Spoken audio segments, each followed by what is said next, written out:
Nosso planejamento de sexta-feira, seja muito bem-vindo, antes que eu me esqueça, vai ser voltado para um joguinho de xadrez chamado Europa League e Conference League. Por quê? Os dois jogos da Premier League que influenciam diretamente na Liga dos Campeões para Chelsea e Aston Villa envolvem duas equipes que estão em busca do título da Europa League alguns dias depois. O Tottenham enfrenta o United na Espanha, em Bilbao, no estádio do Bilbao, no dia 21, para tentar buscar essa vaga na Europa League. Esse jogo contra o Aston Villa é sexta-feira, dia 16. Isso quer dizer que a final da Europa League vai acontecer na quarta-feira. 1, 2, 3, 4, 5 dias depois. Muito provavelmente, o time do Tottenham não vai estar concentrado para esse jogo, afinal de contas o Tottenham não tem mais nada para brigar na Premier League. A mesma coisa vale para o United, que também está envolvido na disputa da Europa League com o Tottenham no mesmo dia 21, no estádio do Bilbao, que enfrenta o Chelsea, que também tem interesse na Liga dos Campeões, que é o mesmo interesse do Aston Villa, os dois estão com a mesma quantidade de pontos. Só que aí você vai me perguntar, pô, Theo, mas o Chelsea também está envolvido na Conference League. E aí? E aí que a gente vai responder juntos. Vambora?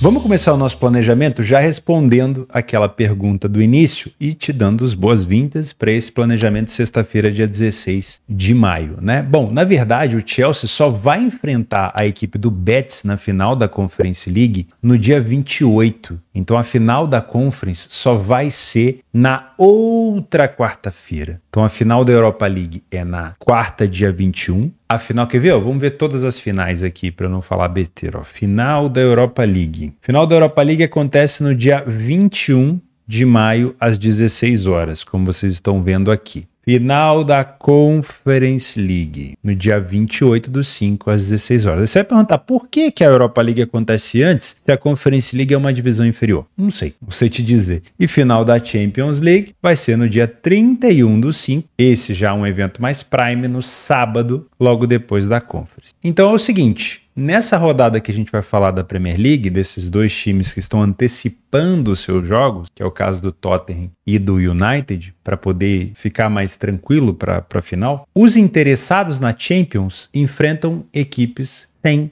nenhum interesse na Premier League, tá? A chance do Tottenham e do United disputar uma vaga na Liga dos Campeões está diretamente ligada ao título da Europa League. E a chance do Aston Villa e do Chelsea disputarem a Champions League está diretamente ligado à Premier League. O Chelsea pode conseguir vaga para a Europa League via Conference, mas não é isso que o Chelsea quer. O Chelsea quer vaga para a Champions League. Vamos começar falando sobre Aston Villa e o Tottenham. Antes disso, tem alguns jogos na parte da tarde que pode te interessar. Por exemplo, o Al Hilal pega o Al Fateh, e aí eu te aconselho a fazer o seguinte, dá uma olhada na quinta-feira como foi o resultado do Al Ittihad. Se o Al Ittihad venceu, meus amigos, já acabou, tá? Se o Al Ittihad venceu, ele vai a 77 pontos, ele vai ser o campeão da Arábia Saudita. Se por acaso ele não venceu, é muito interessante você ter aqui o Al Hilal buscando ainda uma aproximação, caso ele tenha perdido. Outro jogo que você pode ficar de olho é o Al Nassr contra o Al Tawoun. O grande problema é o interesse também, né? Afinal de contas, o time que já está classificado aqui para Liga dos Campeões Elite, Liga dos Campeões da Ásia,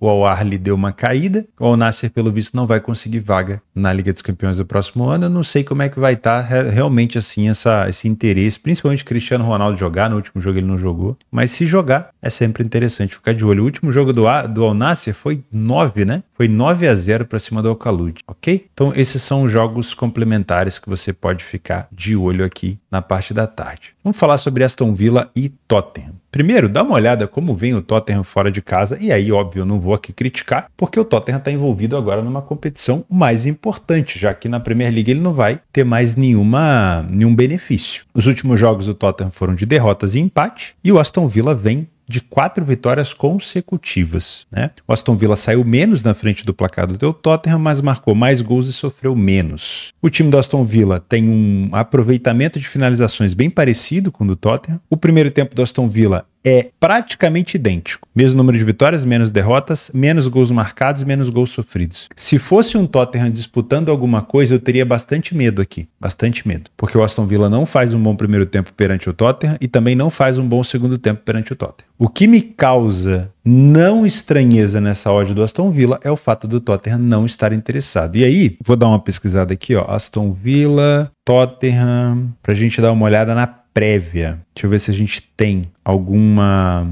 informação sobre essa prévia. Lineup.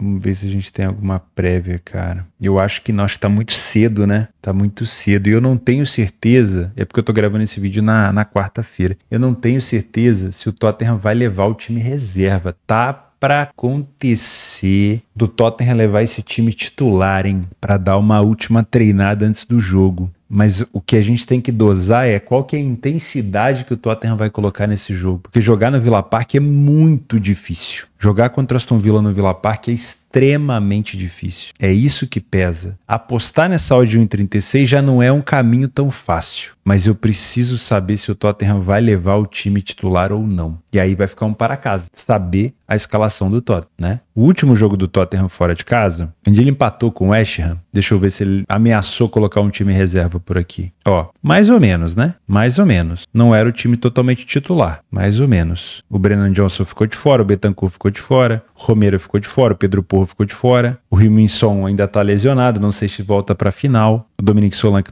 não jogou também. Então assim, foi um time mais ou menos misto, né? Vai se aproximando da final, a gente pode ter de fato um Tottenham mais... Ó, por exemplo, o último jogo contra o Crystal Palace, em casa, o Bentancur já jogou, o Pedro Porro já jogou. O último jogo já foi um jogo com um pouquinho mais de titularidade, sem o Vicário e sem o Romero. Sem o Brennan Johnson e o Richarlison. Poupou alguns jogadores de ataque, ó. Vicário, Romero, Richarlison, Brennan Johnson, Solanke. Teve alguns jogadores que ficaram ali. O Maddison eu sei que não vai jogar a final, né? Que acho que ele anunciou uma lesão. Infelizmente, o Maddison é um cara que lesiona muito. Mas já deu pra perceber que nem em casa, nem na frente da sua torcida, o Tottenham fez muita força pra disputar contra o Crystal Palace. Isso daqui foi o gráfico do jogo, olha isso. É nítido. Aqui acho que a gente tem uma resposta, né? É nítido. Você pega um Crystal Palace que também tá de olho numa final da FA Cup já. Crystal Palace pega o City na final da FA Cup daqui a pouquinho. Aqui, ó, pega no dia 17/5. Vai ser esse final de semana agora, no sábado. E ainda assim ele deu uma coça no Tottenham. O Tottenham nem cheirou. Acho que aqui responde, né? Muito provável que o Tottenham ou coloque de novo um time misto. E mesmo que coloque um time misto pro titular, vai pegar um Aston Villa com um ritmo muito agressivo. Muito agressivo. Último jogo do Aston Villa em casa contra o Fulham. Vou abrir os últimos 2 jogos, vai. Ó, último jogo contra o Fulham, Aston Villa começou já marcando, segurou o resultado. Contra o Bournemouth fora de casa, tomou um apavoro, ó. Mas conseguiu vencer o seu jogo. Eu acho que o Aston Villa vem com muito mais agressividade. Ó, o penúltimo jogo do Aston Villa dentro de casa, ó. Goleada pra cima do Newcastle. Eu tô achando que o Aston Villa tem sim mais condição. O que me preocupa? Para essa cotação do Aston Villa me passar um pouco de confiança, eu preciso dar uma olhada nos últimos jogos do Aston Villa em casa, principalmente contra adversários mais chatos, tá? Deixa eu ver se eu tenho essa informação. Primeiro, o jogo do Aston Villa contra... Ó, o SofaScore me bloqueando acesso, ó. Só porque eu tô abrindo a aba demais. É isso mesmo, tá me bloqueando acesso. Ô, sacanagem. Tá, vou trabalhar com o que abriu aqui. O Aston Villa, ele começou mais ou menos bem em gráfico de pressão aqui contra o Fulham e contra o Newcastle ele já começou marcando um gol. Dá pra perceber, não sei se eu tô ficando maluco, mas dá pra perceber que o Aston Villa não tem quase nenhum momento de extrema superioridade. Teve aqui no segundo tempo contra o Newcastle quando foi buscar o segundo gol. Mas isso me preocupa porque para você encontrar uma cotação de 1,36 e querer trabalhar a favor dela, você tem que ter minimamente um domínio do jogo. Eu não quero trabalhar a favor do Aston Villa com essa dúvida mais ou menos que já tá me batendo aqui na cabeça que o Tottenham vai jogar bola ou não. Eu não tô querendo me expor a favor do Aston Villa com o Tottenham buscando contra-ataque, porque a obrigação desse jogo não é do Tottenham, a obrigação é do Aston Villa. Então, para eu me posicionar nesse back favorito aqui, eu quero, no meu método.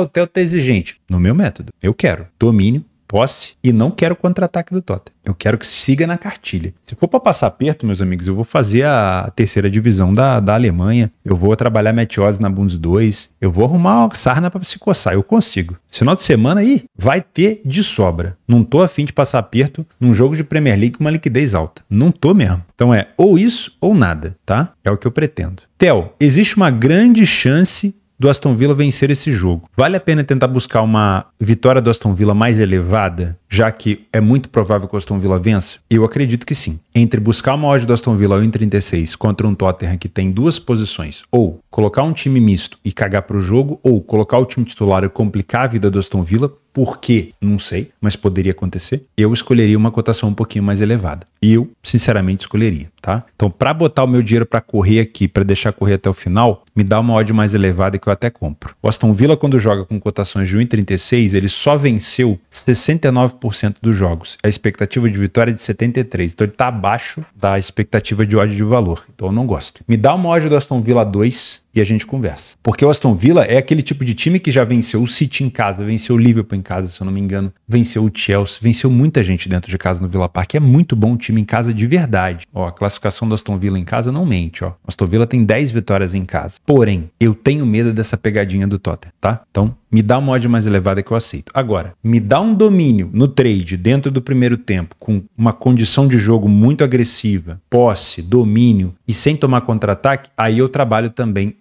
essa possibilidade de back favorito no primeiro tempo. Fechou? Tem alguma coisa aqui que faça esse jogo ficar com necessidade de gol? Sinceramente, o Tottenham não tá pensando nesse jogo. É o último jogo que antecede a final. O Tottenham já tá pensando na viagem. Já perdeu o Maddison para lesão, então provavelmente deve estar pensando em não lesionar mais ninguém. Então eu não duvido que o Aston Villa na frente, o Tottenham não faça muita força para buscar recuperação não, tá? Então eu não sei se eu entraria a favor de gols. Vamos falar agora de Chelsea e United. E aí, de novo, respondendo aquela dúvida lá do início, né? Se vale a pena ficar de olho no Chelsea, porque o Chelsea também disputa a final da Conference League. Vale porque a final da Conference League, como a gente já viu, só vai acontecer no dia 28 contra o Betis. Inclusive, eu queria saber onde é que é esse jogo. Final da Conference League. Esse jogo vai ser... Você sabe que eu não sei? Local. Queria saber. Final da Conference League, Breslavia, na Polônia. Time que joga lá. Nossa, Wrocławski, proprietário. Wrocław. Ok, muito prazer, Theo Borges. Então é isso, vai ser na Polônia, final da Conference League, Breslavia, estádio municipal de Breslavia, na Polônia. E aí, o Chelsea tem muito tempo de descanso ainda e pode focar na Champions. Dá para classificar Chelsea e Aston Villa. Só que, pelo visto, o confronto direto aqui é justamente entre esses três, Aston Villa, Nottingham Forest e Chelsea, porque o City venceu, né? Aliás, o City não venceu, o City empatou, né? O City empatou com o Southampton fora de casa. Então o City está se colocando a jeito também de poder se complicar no final. E dá para classificar Aston Villa e Chelsea. Por exemplo, se Chelsea vence e Aston Villa vence, o City sai da zona de Champions momentaneamente. Então é um jogo muito importante para o Chelsea. Joga contra o United, que se fosse um jogo normal de Premier League, mesmo que o United não tivesse disputando nada, ele poderia complicar a vida do Chelsea, porque esses dois já têm uma rivalidade um pouco mais avançada.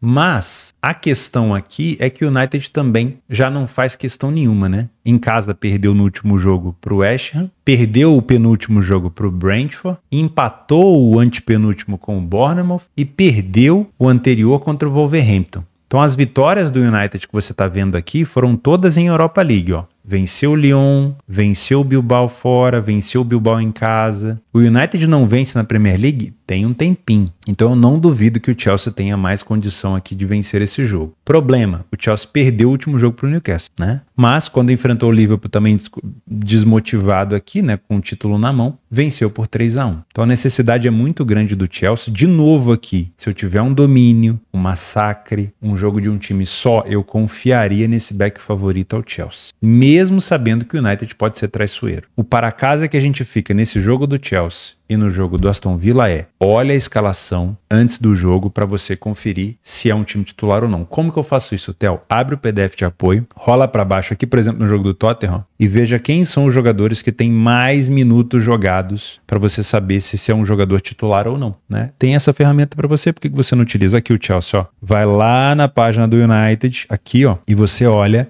quem são os principais jogadores titulares. Se você tá vendo aqui o Eriksen, o Dorgu, o Lindelof, o Mason Mount, que são jogadores que estão fazendo diferença, tá? Significa que não são jogadores titulares. Não quer dizer que são jogadores ruins. Porque, por exemplo, o Casemiro teve menos minutagem esse ano, o Eriksen é um jogador importante, o Dorgu tá jogando bem, o Mason Mount fez gol contra o Bilbao. Não quer dizer que são jogadores ruins, mas você já vai com a informação que são jogadores mais reservas, ok? E você tem que entender o ritmo de jogo do United. Porque o United nos últimos jogos ele não tem ganhado de ninguém na Premier League, porque o foco do United é na Europa League. O treinador do United deu entrevista falando que ia colocar a molecada ou que ia jogar como garotos na Premier League, porque o foco do United é a Champions, né? Vencer a Europa League para chegar na Champions League. Esse é o grande, não é o título da Europa League que vai ser bom para o United, é a presença na Champions, é a chance de salvar uma temporada. Imagina você, num penúltimo jogo antes da final, machuca alguém importante porque você colocou o cara para se arriscar num jogo que não valia nada. Por exemplo, o Tottenham perdeu o Maddison já. Imagina o Tottenham perdendo o Pedro Porro, perdendo o Romero, perdendo o Bentancur, que é o maior roubador de bola do Tottenham, por exemplo. Imagina o United perdendo o Casemiro. Vou até bater na madeira, né? Porque o Casemiro agora vai ser provavelmente o homem de confiança do Ancelotti na seleção brasileira. Imagina o United perdendo o Bruno Fernandes. Nossa, ó, bater até alto aqui. Não pode. Tem que chegar 100% na final. Então é aquele tipo de time que a gente não sabe se vai, de fato, colocar os titulares em campo. Para você não cair em pegadinha, não é ruim pro United complicar a vida do Chelsea empatando o jogo. Então, se você perguntar para mim, Theo, você vai catar o seu dinheiro? Eu não tô sem dinheiro no bolso aqui, mas, por exemplo, se eu tivesse dinheiro no bolso e colocaria dinheiro no Chelsea a 1,36 no Aston Villa a 1,36 também? Não. Nessa odd inicial, não. Ah, mas eles precisam vencer. Beleza. Entre precisar vencer e não precisar vencer, eu também preciso dormir 8 horas por dia de sono, tomar café, comer na hora certa, continuar emagrecendo, um monte de coisa que a gente precisa na vida, mas não necessariamente a gente consegue cumprir todo dia. Então não é porque o Aston Villa e o Chelsea precisam vencer que eu vou aceitar uma cotação de 1,36. Eu preciso dosar um risco do United, mesmo com time misto, dificultar a vida do Chelsea, e um Tottenham, mesmo com time misto, dificultar a vida do Aston Villa. Com isso, eu só aceito pegar a vitória de um ou de outro com uma odd mais elevada. Qual odd, Theo? Aí depende da tua taxa de acerto. Eu não trabalho o seu método, eu não tenho a sua taxa de acerto, eu não trabalho com a sua gestão de banco, cada um sabe do seu. Agora, com essa cotação, eu não entro. Das últimas vezes que o Chelsea enfrentou o United, só pra gente ter uma noção, o Chelsea vem de 4-3 pra cima do United, 1-1, 1-1, 0-0, 2-0 United, 2-2 e 1-0 Chelsea. Então o Chelsea venceu uma das últimas 6, 7 partidas que disputou com o United. Ah, então, mas dessa vez o United não tem interesse, tá bom. Mas ir pra final sem perder é bom também. Faz bem pro ego, faz bem pro emocional. Principalmente sem lesionar ninguém, né? Então eu não duvido, de fato, que o United possa, fora de casa, tentar segurar um pouquinho o Chelsea. Se vai conseguir, são outros 500, né? Mas eu não duvido. Tomou 4 do Brentford, tomou 4 do Newcastle e tomou 1 do Bournemouth. Curiosidade, marcou em todos os jogos. Então ele pode sair na frente do Chelsea aqui, sim senhor. Ele pode. E se ele sair, vai ser um pandemônio se você tiver entrado aqui numa cotação de 1,36 do Chelsea. Você vai querer voltar no tempo para não ter entrado ou querer tentar entrar numa cotação mais elevada. Tá? Então, necessidade de vitória não é vitória. Sempre olha para a odd. Eu me arriscaria numa odd dessa? Olha aqui de novo para você, mesma coisa do Aston Villa. Quando o Chelsea tem cotações de 1,36, ele venceu 69%, onde a expectativa era de vitória de 73%. Então, com essa odd, você não vai ganhar dinheiro no longo prazo. Tenta pegar uma odd mais elevada. Theo, o Chelsea começou e marcou um gol. Theo, o Aston Villa começou e marcou um gol. O que eu faço da minha vida, Theo? Fica tranquilo que você não vai morrer, não. Tá? Final de semana tá chegando, vai ter um monte de jogo legal. Não se abrace em uma de merda. Fechou? Jogos complementares. Tem Série B à noite. Vale a pena... Vou sempre declamar esse poema pra você. Hein? Vale a pena viver ou fazer um jogo de Série B na sexta-feira à noite? Fica essa dica maravilhosa, essa indagação maravilhosa pra você. Nada contra a Chapecoense, nada contra o Cuiabá, mas sexta-feira às 19 horas você vai parar a sua vida pra acompanhar esse jogo ou vai aproveitar um pouco da sua vida com a sua família. Eu já fui um cara que parei muita sexta-feira para fazer Série B. Faz parte. Cada um tá no momento. Eu hoje já não consigo mais. Hoje eu tenho que dar atenção para minha família, porque final de semana eu tô sempre agarrado aqui. Tá bom? Deixo aqui embaixo o link da minha parceira Betfair, que eu uso, faço exchange há mais de 10 anos, do Radar Esportivo, que agora é um link grandão, não é mais radar sexta-feira, vai estar um link grandão para você clicar, porque aí para de dar erro. Muita gente falou que tava dando erro nos links, vai parar de dar erro. E também o link das dicas do radar, tá? No futuro, essas dicas que eu deixo no final do vídeo, onde toca a musiquinha que eu adoro, né? Vai estar no link do radar, tá bom? Só para avisar vocês. Muito obrigado pela sua companhia. Eu vejo você amanhã.